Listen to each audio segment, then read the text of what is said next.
2024-25 অর্থবছরের জন্য 6,760 কোটি টাকার বাজেট ঘোষণা করেছে ঢাকা দক্ষিণ সিটি কর্পোরেশন। এর মধ্যে মশা মারার জন্য 44,47 লাখ টাকা বরাদ্দ রেখেছে সংস্থাটি।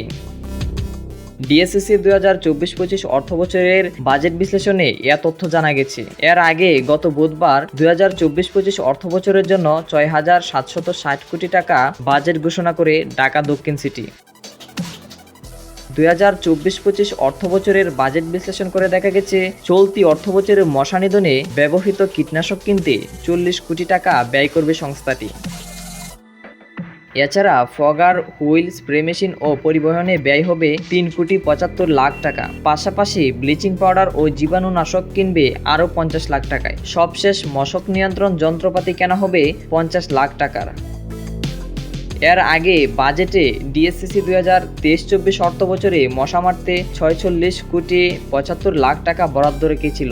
এর মধ্যে 38,50 লাখ টাকা দিয়ে মশা নিধনে ব্যবহৃত কীটনাশক কেনার কথা ছিল। বাকি 8,25 লাখ টাকা যন্ত্রপাতি কেনা এবং পরিবহন খাতে ব্যয় করার কথা ছিল। ডিএসসিসি থেকে জানানো হয়, মশক নিয়ন্ত্রণ কাজে মানসম্পন্ন কীটনাশক ও প্রয়োজনীয় যন্ত্রপাতি সরবরাহ নিশ্চিত করা হয়েছে।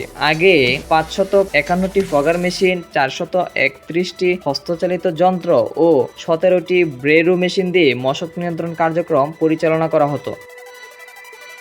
এখন নতুন আরও 535টি ফগার মেশিন, 600টি হস্তচালিত যন্ত্র ও 29টি হুইল ব্রেরু মেশিন ক্রয় করেছে তারা।